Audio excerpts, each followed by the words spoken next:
In medical school, he was the only Catholic in his class during a time that it was not such a good thing to be a Catholic in the South. As a parting gift to his professors, he and a friend called each and every one of the department heads of orthopedics, neurosurgery, surgery, dermatology. There are no dermatologic emergencies. Oh, George! You're not going to be immune here.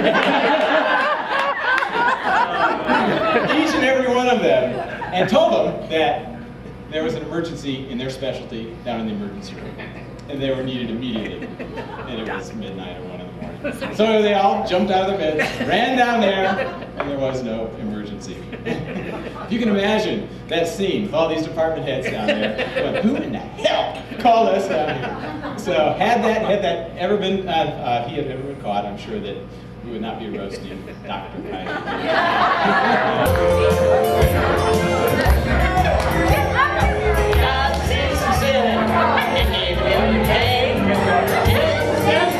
I'm gonna make it rain.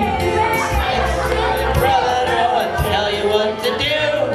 Build me a floating zoo.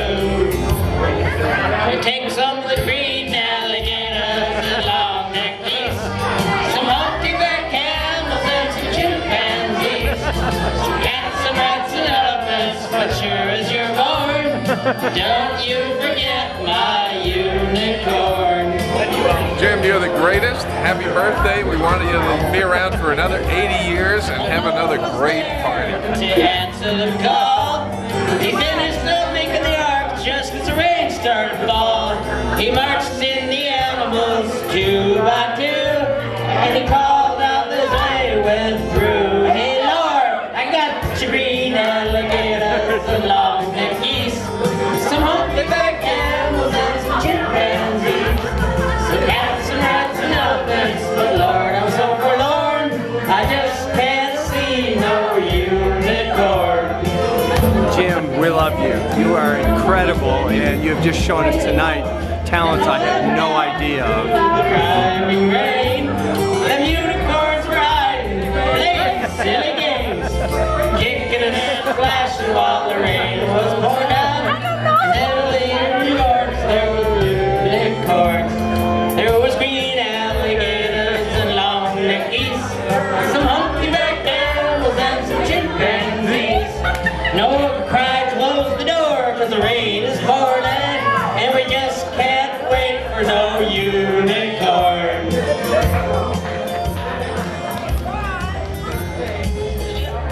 The ark started moving and it drifted with the tide.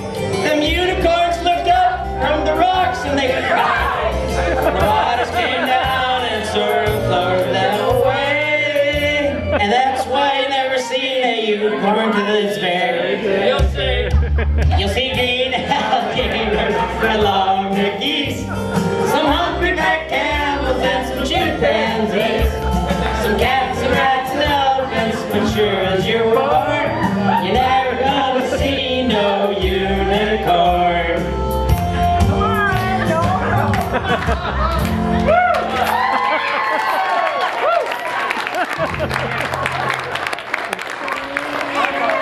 I was listening to National Public Radio, and Nina Totenberg or somebody like that had gone out and she had interviewed a bunch of centurions, people that had just turned 100.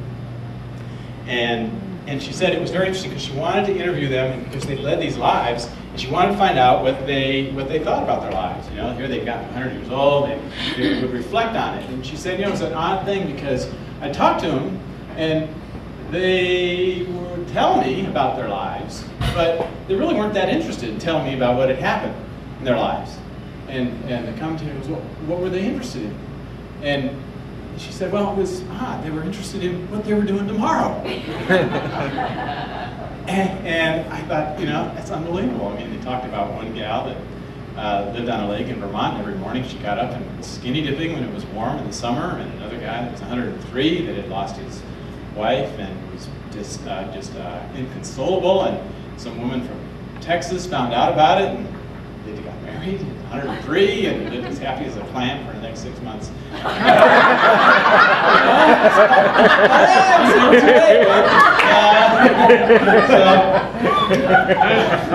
The point being is that while you're 80 years old, and it's great to reflect on what's going to happen, what happened in the last 80 years, the real key is what happens tomorrow. Yeah. And so we thank you all very much. It's been a wonderful time. It is my birthday. And keep drinking. Bar's still open.